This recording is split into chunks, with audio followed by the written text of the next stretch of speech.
Good morning, Clubhouse folk, and welcome to a brand new week. This week, I want to follow on from the blog post which I wrote yesterday, which was all about by any means necessary. And I want you to think creatively about how you fit your runs into your week.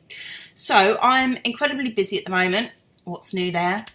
I have a half marathon to run on Friday. So I've been having to think creatively about how I get my exercise in and to kind of train at times and in ways that I would prefer not to, really. But the fact that I want to do the training means I have to do that, if that makes sense. So, for example, and this is what the blog post was all about, on Saturday I wore my running kit all day at a workshop, at a seminar, and I run home from Marble Arch, and it's about 9 miles from Marble Arch to Stratford. I run on a Saturday evening, the rugby was on, Shoreditch, all of those kind of Liverpool Street were just packed full of people getting ready to go out. So it wasn't the nicest of routes, but I got 9 miles in. This morning, I did a 6:30 a.m. CrossFit session. Now, I'm not saying this so that you can think, oh my God, Julie, you're an angel when it comes to fitness. No. Last night, I was waiting for Rose to be dropped off back home, and her dad sent me a text and said, I'm going to keep Rose with me overnight. I will drop her to nursery in the morning. So I thought, great, I can get up early and go for a run, or I can get up early and go to the gym or whatever. So I chose CrossFit. And what that meant was that I wasn't going CrossFit today at 10 o'clock, which is kind of in the middle of my day.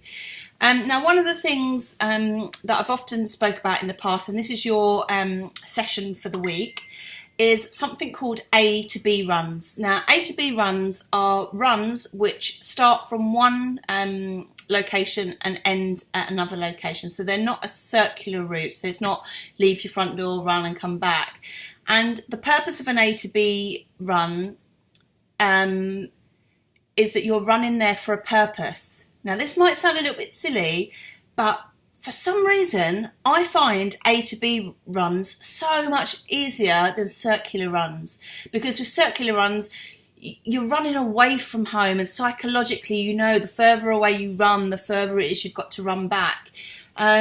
And also, circular runs and training runs generally can feel a little bit pointless. Whereas if you're running to somewhere for a purpose, then it kind of can sometimes make your life a little bit easier. So I've done A to B routes when I'm going to visit friends, or I've done A to B routes to go and pick something up. I once did an A to B route to go and pick up a coat that I'd seen, and I went and bought the coat and then sat on the bus on the way home.